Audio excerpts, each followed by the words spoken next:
Xanımlarımızın nəzərinə bugün biz yenidən, hörmətli xanımlarımız, sizin bizə ünvanladığınız sualları cavablandıracağıq. Həmçinin Vital klinikaya ünvanladığınız bütün suallar ginekoloji problemlərlə bağlı, əslində hamiləlik və doğumla bağlı olan sualları cavablandıracağıq və indi hal-hazırda ekran başında bizi izləyən xanımlar da aktiv ola bilərlər. Bütün suallarınız cavablandırılacaq. Bilirsiniz ki, yəni həftənin 3-cü günləri qonağımız sizin bizə verdiyiniz bütün sualları cavablandırır və mən qonağımızı təqdim edim. Qonağımız kimdir? Vital klinikanın baş həkimi, mama ginekoloq Səltənət Məcidova. Xoş gəldiniz Səltənət xanım.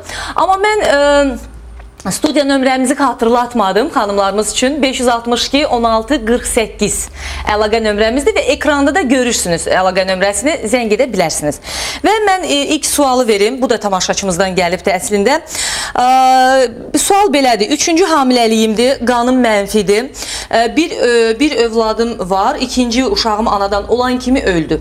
İndi 33 həftəsindəyəm. Yəni hamilədir yəqin ki xanım yenə də. Və əməliyyat olunmağı təklif ediblər xanıma. Deyirlər ki, uşaq yenə tələf ola bilər. Mənə nə məsləhət görürsünüz? Buyurun. Aydın da gözəl sualdır və xanımlarımızı çox maraqlandıran suallardandır. Çünki çox tez-tez rast gəlirik həqiqətən belə hallara ki, xanımlarda rezus mənfi olur və xanımlar bundan tam anlamları olmur ki, rezus mənfi nə deməkdir, nəyə görədir, nə narahatçılıq verə bilər. Və yaxud da ki, ümumiyyətlə rezus mənfi olanda daha çox təşvişə düşürlər ki, adi həyatımızda hər hansı bir narahatçılığı olar, qanaxma olar filan. Yəni, rezusun mənfi olmağının anlayışını xanımlar hələ tam dərk edə bilmirlər. Yəni, tam anlamırlar ki, həqiqətən də bunun nə fəsadları ola bilər, nə narahatçılıq ola bilər. Ümumiyyətlə, rezus mənfi nə deməkdir? Bu zülaldır. Rezus özü zülaldır, hansı ki, hemoqlobinin üzərində yerləşir və orqanizmimizdə müsbət olan insanlarda bu rezus var, mənfi olanlarda bu rezus orqanizmdə olmur.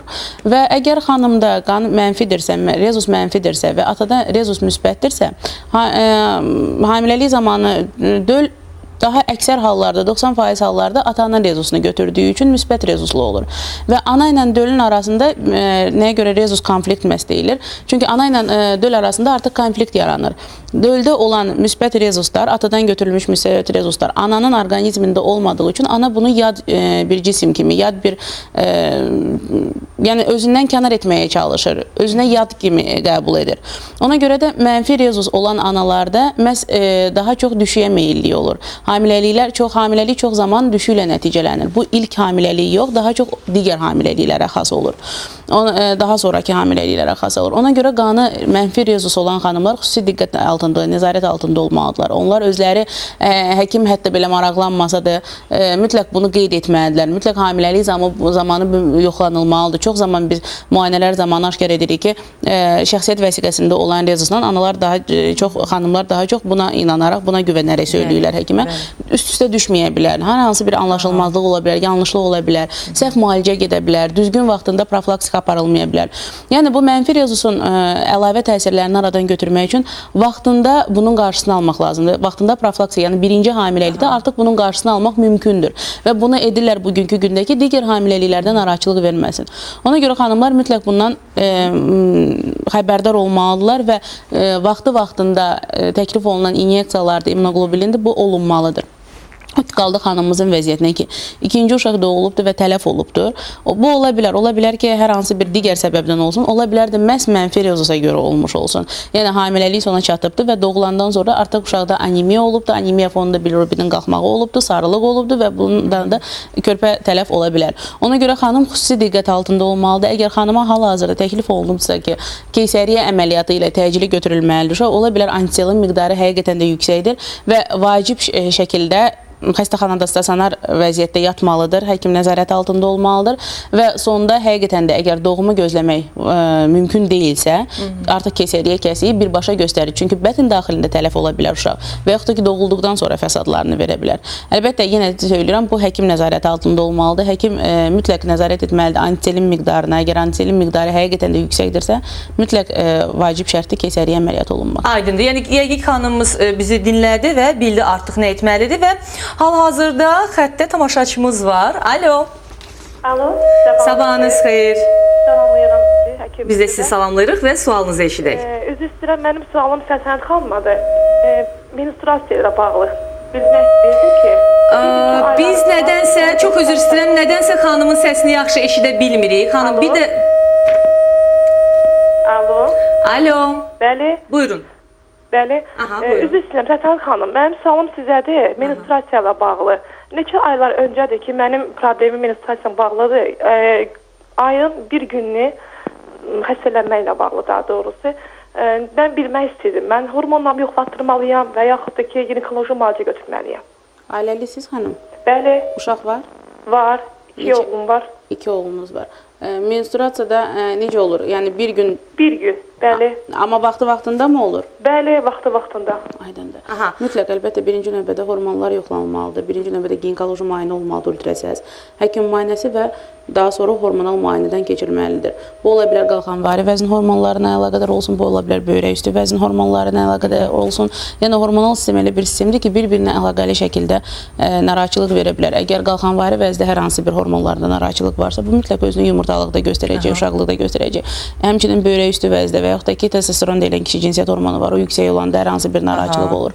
Birinci növbədə həkimə müraciət etmək, yəni öz başına hər bir hormona gedin verim olmasın. Bu da Çünki düzgün deyil, şikayətlərə uyğun olaraq bu hormonlar verilməlidir.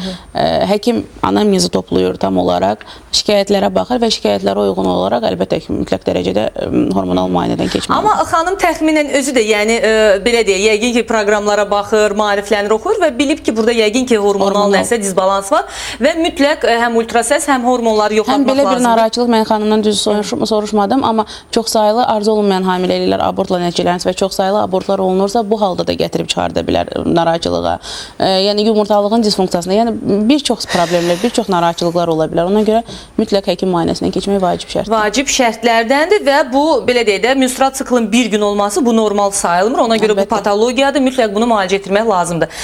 Və Səltənət xanım, ümumiyyətlə, hamiləlik xanımlar üçün doğrudan da özəl bir, onların həyatının özəl bir devri sayılır və bu anda onların o qədər suallar yaranır, o qədər fikirlər, duyğular qarışır bir-birinə. Düzdür, siz hər zaman, yəni demək olar ki, daimi gəlirsiniz, buradan onları maarifləndirirsiniz. Amma daha yaxşı olar ki, mən indi buradan tamaşaçılarımızın, xanımların nəzərinə çatdırım ki, Vital Doğum Evinin nəzdində, hörmətli tamaşaçılarımız, xanımlarımız, Analar Məktəbi fəaliyyət göstərir. Analar Məktəbində nələr var? Mən indi buradakı olan xidmətləri sizə sadalayacağım və siz görəcəksiniz, doğrudan da siz əgər ora müraciət etsəniz, heç bir suallarınız artıq qalmayacaq və doğuşa da doğrudan tam hazır olacaqsınız və mən bilirəm ki, təbii doğuşdan da qorxan analarımız var və bu qorxu da olmayacaq. Nəyə görə? Çünki Vital Doğum Evinin nəzdində fəaliyyət göstərən Analar Məktəbində hamilə qadınlar ağrısız, travmasız doğuş keçirmək, dünyaya sağlam körpə gətirmək, körpəsinə düzgün qulluq edən ana olmaq üçün məşğələlər keçirilir. Bu məşğələlərdə hamilə xanımlar hamiləlik dövründə həyat tərzi, qidalanma, fiziki aktivlik, geyim və bir çox başqa vacib məsələlər barədə məlumat alırlar. Onları maraqlandıran bütün sualları mütəxəssislərlə müzakirə edir. Xüsusilə burada doğuşa fiziki və psixoloji hazırlıq, doğuş zamanı düzgün davranış, nəfəs alma və relaksasiya qaydaları öyrədilir. Məşğələlər təcrübəli mama ginekoloqlar, psixoloqlar, neonatoloqlar tərəfindən aparılır və ən önəmlisi məşğələlər pulsuzdur. Vital Doğum Evinə müraciət edə bilərsiniz. Analar Məktəbi, Analar Klubu, hətta belə deyərdim. Orada sizi maraqlandıran bütün suallar cavablandırılacaq. Hər şey, yəni tam hazır olacaqsınız və hal-hazırda da ekranda siz Vital Doğum Evinin görüntülərini görürsünüz. Düşünürəm ki, bu cür doğum evində doğrudan da ana olmaq da bir başqa hissdir. Çünki daha güvəndə, daha komfortda hiss edəndə xanımlarımız o qorxu, o diskomfort hissi də gedir və doğuş da düşünürəm ki, doğrudan da gözəl həyata keçirir. Bir də onu da nəzərə almaq lazımdır ki, Vital Doğum Evinin tibbi personalı da çox qayğıkeş və isti münasibət göstərir. Doğuş anında bu çox önəmlidir. Əsas faktordur, əlbəttə əsas faktordur. Çünki xəstəxanaya müraciət etdikdə insanlar xəstəxana şəraitini görməməlidirlər. Orada öz belə deyək, doğma şəraiti görməlidirlər, ev şəraitini görməlidirlər, həkimdən qayğı görməlidirlər, həkimdən gülərüzlük görməlidirlər. Tibbi personal, ətrafında olan tibbi personal, adətən xanımlar doğuşdan ilk qorxmaların səbəbi siz də qeyd etdiniz ki, bu ağrıdır. İkinci bir səbəb də həkimin rəftarıdır. Yəni müraciət edəndə artıq xanımlar əvvəlki vaxtlar kimi deyil. Birinci növbədə həkimin rəftarına fikir verirlər. verirlər. Birinci növbədə personalın rəftarına fikir verirlər. Hətta birinci sözləri olur ki, doğum zamanı üstümə qışqırmayacaqsınız, doğum zamanı narahatçılıq olmayacaq ki, doğum zamanı əsəbləşməyəcəksiniz. Yəni bu qayğını görmək istəyirlər xanımlar və bu şəraiti biz çalışırıq klinikada əlbəttə xanımlara. Doğrudan da yəni Afaq xanım öncələr bizə tez-tez qonaq gəlirdi. İndi nədənsə gəlmir. Onun yəqin ki işləri orada çoxdur. Afaq xanımın özü də doğrudan doğuş anı ana qədər, yəni o xanımlara qayğı göstərir. Səltənət xanım həmçinin və biz də təşəkkürümüzü bildiririk ki, bu şəraitdə xanımlarımızı, yəni ana olmağa belə deyək, ana olurlar. Çünki bu çox önəmlidir. Travmasız, ağrısız. Və daha bir tamaşaçımız var. Alo. Alo. Sabahınız xeyir. Sabahınız xeyir Bəfə xanım. Buyurun, eşidək, amma səsiniz yenə də çox zəif gəlir. Biraz ucadan danışın. Mənim sualım doktoradır. Buyurun. Doktor, mən normal menstruasiya oluram. Ondan sonra necə? Aha, buyurun. Ondan sonra üstündən 1-2 gün keçdikdən sonra təkrar bir də başlayır. Bu dəfə qan belə həddindən artıq qıpqırmızı, heç qeyri-adi bir şəkildə rəngdə olur. Bir də üzr istəyirəm, 8 il olar mən spiral qoydurmuşam, onunla əlaqədar ola bilərmi? 8 ildir spiral qoydurmuşsunuz 8 və ildir, hə. arada heç dəyişilməyib də? 8 ildir davamlı surətdə spiral. Yox, dəyişdirməmişəm. Aydındır. Yaşınız neçədir? 35 yaşım var. Aydındır. Aydındır, təşəkkürümüzü bildiririk Çox sağ və ümumiyyətlə bu menstrual siklla bağlı demək olar ki, hər ikinci xanım problem yaşayır. Bu haqda yəni biraz ətraflı danışarıq, amma mənim daha bir anonsum var, daha bir məlumatım var. Bu da Vital Klinika ilə bağlıdır. Hörmətli tamaşaçılarımız, göz xəstəliklərindən çəp gözlük, katarakta, glaukoma, gözə artıq ətin gəlməsi, görmənin zəifləməsi, göz yaşı kanalının tutulması və digər göz xəstəliklərindən əziyyət çəkən insanların, həmçinin gözündə problemi olan uşaqların valideynlərin nəzərinə Vital Klinikada Hindistanda təcrübə yığmış göz həkimi uşaq və böyükləri pulsuz müayinə edir. Bu fürsətdən mütləq yararlanın. Doğrudan göz xəstəlikləri gizli keçir və siz heç bilmədən, həm özünüzdə, həm uşağınızda heç bir simptom bilmədən bir də ayılacaqsınız ki, gözünüzdə bir problem var. Amma Vital Klinika sizə gözəl bir fürsət yaradıbdır. Pulsuz gedib müayinədən keçə bilərsiniz. Bir daha təşəkkür edirik sizə və buyurun. Həmçinin bu elə sözünüzə qüvvət olaraq hamilələrə də aiddir. Hamilələrdə də bəzən olur ki, hamilələr çox narahat olurlar ki, gözlə bağlı hər hansı bir şikayətim var, narahatçılığım var. Məndən doğuş olduğum olarmı? Hamiləlik zamanı keysəriyyə bitməlidir doğum mütləq. Ona görə elə hamilələr də bu fürsətdən istifadə edə bilərlər. Mütləq hamiləlik zamanı bir dəfə də olsun göz müayinəsindən keçmək vacib şərtdir. Çünki həqiqətən də elə bir narahatçılıq ola bilər ki, doğum zamanı bu fəsadını göstərə bilər. Ona görə hamilələrə məsləhət görərdim ki, 9 ay ərzində bir dəfə də olsun okulistdən mütləq göz həkiminin müayinəsindən keçmək vacib. Yəni elə hal-hazırda da Vital doğum evinə müraciət edən hamilələr həmçinin də elə göz həkiminin pulsuz müayinəsindən keçə bilərlər. Gəldik menstrual sikla.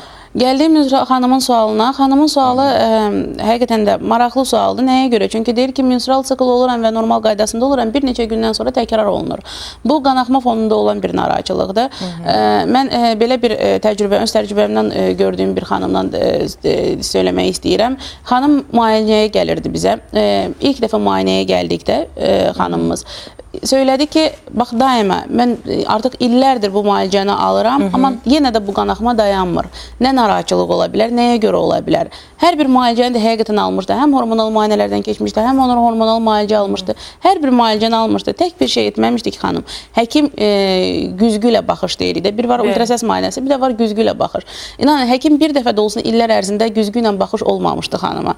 Yəni həqiqətən də aşağıda olan narahatçılıqdan xəbərsiz idi. Xanım hər dəfə ultrasəs müayinəsindən keçəndə normal kimi görürdü, amma əslində bu qanaxma uşaqlıq boyunun qanaxması idi, eroziyanın qanaxması idi. Yəni artıq illərdir davam edən bu eroziya həqiqətən də kəskinləşmiş vəziyyətdə olan bir narahatçılıq idi. Ona görə birinci növbədə xanıma məsləhətim olar ki, həkim müayinəsindən keçsin, sırf ginekoloqun müayinəsindən keçsin, ginekoloq güzgü ilə baxışı olsun ki, uşaqlıq boyunun nə vəziyyətdə, necə olduğundan məlumatlı olsun. Digər artıq burada bir narahatçılıq olmasa, burada bir fəsad olmasa, artıq səbəbini tapmaq lazımdır. Bu hormonal fonda ola bilər, bu uşaqlıq qanaxması da ola bilər, disfunksiya da ola bilər. Yəni mütləq bunun müayinəsini etmək lazımdır. Çünki elə bir narahatçılıq ola bilər ki, gələcəkdə elə bir qanaxma ola bilər ki, artıq qarşısını almaq mümkün olmaz. Bu ola bilər uşaqlığın polipi, ola bilər mioma var, mioma ilə əlaqədar olsun. Yəni mütləq səbəb araşdırılmalıdır. Bunun üçün birinci növbədə yenə söyləyirəm, həkim müayinəsi vacib şərtdir, daha sonra ultrasəs və əgər ehtiyac olarsa laborator Əslində son müayinələri. zamanlar xanımlar nədənsə elə həkimə getmədən birbaşa gedirlər Ultrasəs müayinəsi. Bu heç də doğru yanaşma deyil. Və ultrasəs müayinəsindən keçəndən sonra ultrasəs həkiminin müalicəsini davam etdirirlər. Yəni artıq həkimin söylədiklərinə əməl etməyə başlayırlar, hansı ki bu həqiqətən də düzgün deyil. Yəni düzgün olmayan səmtə yönlənə bilər. Ultrasəs həkimi sadəcə ultrasəsdə gördüyü sadəcə diaqnoz qoya bilər. Bəli, gördüklərini deyə bilər. Amma diaqnoz da heç qoymur. Hətta diaqnoz da qoymurlar. Bəli, diaqnoz da qoymur. Sadəcə gördüklərini göstərib qeyd edə bilər. Artıq diaqnozu qoymaq bu həkimin vəzifəsidir. Həkimin vəzifəsi. Bəli. Və xanım da təbii ki gedib həkimdən müayinədən keçdikdən sonra müalicəsini ala bilər və daha bir tamaşaçımıza alo deyirik. Alo. Bəli, salam. Sabahınız xeyir. Mən həkimə də sualım. Elə bir ki 4 ildir ailə qurmuşam. Uşağım hələ yoxdur da. 2 aydır da ki həkimə gedir, amma heç bir xeyri də yoxdur. Məndə elə bir ki indi 2 aydır ay başım gecikmələri olur, ged. Ancaq 4 ildə həkim də heç bir söz demir ki, nə olacaq da deyil. Heç bir nəticəsi yoxdur. Xanım 4 ildir müalicələr almısınız? Bəli. Borular yoxlanılıb? Bəli, açıq deyiblər. Yoldaşınız yoxlanılıb sizlə bərabər? Bəli, təmiz deyiblər ona da. Məndə də ki elə bir ki Aydındır. Xanımın sualını belə deyək, cavablandıracağıq, amma bir daha, yəni bir elanı çatdırım nəzərinizə. Öd daşından əziyyət çəkən insanların nəzərinə çatdırım ki, siz də Vital klinikaya müraciət edin. Öd daşında həkim terapevtin cərrahı müayinəsi pulsuzdur. Öd daşı xəstəliyindən əziyyət çəkənlər Vital klinikada, bir daha xatırladım ki, həkim terapevtin və cərrahı müayinəsi pulsuzdur. Burada öd daşının kəsiksiz, ağrısız, qansız, laparoskopik lazerlə çıxarılması mümkün olan əməliyyat aparılır. Öd daşının bu üsulla aparılmış əməliyyatından 6-8 saat sonra siz ayağa qalxa bilərsiniz və aktiv həyata dönə bilərsiniz. Hətta evə gedə bilərsiniz. Xəstəxanada yatmağa da ehtiyac qalmır. 5-ci gün bu əməliyyat olunan insanlar 1-ci gün artıq işə gedə bilərlər. Yetər ki, ağırlaşmamış müraciət edin. Ümumiyyətlə bütün xəstəliklərdə belədir ki, ağırlaşmamış müraciət olunsa, həm müalicələr də rahat keçəcək, həm əməliyyatın da nəticələri daha uğurlu olacaq və düşünürəm ki, Vital klinika bir çox xəstəliklərlə bağlı bu cür fürsətlər yaradır. Gedin siz də yararlanın bu fürsətlərdən və xanım 4 ildir müalicə olunur, bir nəticə yoxdur. Belə bir şey ola bilərmi ümumiyyətlə? Yəni normalda hər şey sağlamdır, hər şey normaldır, amma mən hamilə qalmıram deyilən bir şey yoxdur. Demək ki, hər hansı bir səbəb var ki, ya araşdırıb tapılmayıbdır, ya düzgün müalicə olunmayıbdır, tapılıbdır. Yəni hər hansı bir səbəbin olmağı bu mütləqdir. Yəni səbəbsiz hamilə qalmıram deyə bir şey yoxdur. Amma sadəcə xanıma yenə dönə-dönə məsləhət görmək istəyirəm. Artıq 1 il ərzində ümumiyyətlə xanımlar 1 il ərzində ailə qurublarsa, hamiləlik müşahidə olunmursa, mütləq həkimə müraciət etmək və müalicəsini almaq lazımdır. Əgər xanımlar ailə qururlarsa və hamiləlikdən öncə, ailə qurmamışdan öncə bilirlər ki, menstrual siklda qeyri-regulardır, vaxtı-vaxtında olmur, narahatçılıq var, mütləq müalicə alsınlar ailə həyata qurmamışdan öncə. Və xanıma məsləhətim olardı, mütləq dərindən həm özü, həm yoldaşı paralel müalicə alsınlar, müayinə olunsunlar, səbəb araşdırılsın, müalicə alsınlar və əgər həqiqətən də heç bir nəticə vermirsə müayinələr, müalicələr deyirlərsə ki, hər şey normaldır, mən xanıma daha bir laparoskopik diaqnostika deyilən müayinə üsulu vardır ki, onu məsləhət görərdim xanıma. Əgər həqiqətən də ehtiyacdırsa buna, yenə də həkim məsləhəti ilə laparoskopik diaqnostikada artıq biz qarın boşluğuna daxil oluruq. Bu mini əməliyyat kimi bir müayinə üsuludur. Qarın boşluğuna daxil oluruq və qarın boşluğunda artıq monitorda görürük. Uşaqlığın borular həqiqətən nə formadadır, yumurtalıq necədir, uşaqlıq necədir. Yəni həqiqətən də bəlkə bitişmələr var. Görürsünüz, yəni. Bəli, hər şey artıq gözlə görünür. Bəlkə bitişmələr var, bəlkə normal yerləşməyib quruluşu, bəlkə bunu əməliyyatla aradan götürmək olur. Ona görə xanımda əgər həqiqətən içarəsi, əgər heç bir əlac tapılmıyorsa və səbəb görülmürsə, laparoskopik diaqnostikaya müraciət edə bilər xanım. Aha. Yəni son çıxış olaraq, yəni tam təsdiqlənsin ki, xanımda bir şey yoxdur, heç bir şey yoxdur. O zaman deyirsiniz ki, laparoskopik diaqnostika. Xanım indi eşidir bizi və daha bir tamaşaçımız var xəttə. Alo. Salam xanım. Sabahınız xeyir. Xanım, mənim də həkimə bir sualım var. Aha, buyurun. Uşaq yaş yarımında südü tərk etdi. Amma hal-hazırda 5 ay olar ki, indi baxıram ki, döşün ucunu sıxanda bir balaca süd çıxır. Normaldır yoxsa? Artıq nə qədər vaxt uşaq tərk edib südü? 5 aydır. 4 aydır. 4 ay, 5. 5 aydır. Ola bilər, əlbəttə ola bilər. Ultrasəs müayinəsində süd vəzlərinin müayinəsini etmək, mamoloqa müraciət etmək və ehtiyac duyulursa prolaksini yoxlatdırmaq. Ehtiyac duyularsa o zaman müalicəni almaq məsləhət görülür, amma normalda bu normal hal. Ola bilər, 4 aydır. Əlbəttə 4 ayda uşaq süd tam kəsilməmiş, uşaq tərk edib südü ola bilər belə hallar. Amma yenə də həkimlə məsləhətləşmək əlbəttə gözəl olar. Yəni gələcəkdə məsəl üçün bunun bir fəsadı ola bilərmi? Əgər əlbəttə belə davam edərsə ola bilər mütləq süd. Ona görə söylürəm. Dayanmazsa südün gəlməsi. Bəli, ona görə süd vəzlərinin müayinəsi vacib şərtdir. Süd vəzlərinin müayinəsi olunmalıdır. Və bizim vaxtımız varmı? Mən bir sual verim Səltənət xanıma. Səltənət xanım, burada uşağında gözündə problemlə bağlı sual var. Mən onu vermək istəyirəm. Yox, əslində uşaqlıqdan gözündə problem var xanımın. Problemi var, eynək taxıram, təzə ailə qurmuşam, deyirlər gözü zəif olanlar özləri doğa bilməz. Bayaqları əslində siz bu suala toxunmuşdunuz. Əməliyyat olunmalıdırlar. Mən təbii doğuşa üstünlük verirəm. Bu mümkündürmü? Yəni özüm doğa bilərəmmi? Yoxsa mütləq keysəriyyə? Əlbəttə, bəs qadın məsləhətxanalarıdır. Bu hamilələrin ki biz qeydiyyata salırıq və 9 ay nəzarətimizdə olurlar. Bunu biz dönə-dönə söylüyoruz xanımlara ki, birinci növbədə okulistin göz müayinəsindən keçmək vacib şərtdir. Əgər həqiqətən də gözdə hər hansı bir narahatçılıq varsa, hər hansı bir problem varsa, uşaqlıqdan əziyyət çəkirsə xanım söylədiyi ki, mütləq həkim hər gözdə olan problem keysəriyyəyə göstəriş deyil. Yəni hər bir narahatçılıq ki, gözümdə narahatçılıq var, mən mütləq keysəriyyə olunmalıyam, bu belə deyil. Ona görə də mütləq həkimə müraciət etməlidir. Əgər doğumdan sonra, doğum sancıları zamanı, güc vermə zamanı gözdə hər hansı bir fəsad olacaqsa, torluq işada narahatçılıq olacaqsa və sonradan korluğa, zəif görməyə gətirib çıxardacaqsa, əlbəttə bu mütləq keysəriyyə göstərişdir. Təşəkkürümü bildirirəm Səltənət xanım. Hörmətli tamaşaçılarımız, qonağımız Vital Klinikanın baş həkimi, mama ginekoloq Səltənət Məcidova idi. Geyimimə görə hörmətli tamaşaçılarımız 8-ci mikrorayonda yerləşən Lady Şar mağazasına təşəkkürümü bildirirəm və sizinlə sağollaşıram. Sağ olun, sağlıqla qalın.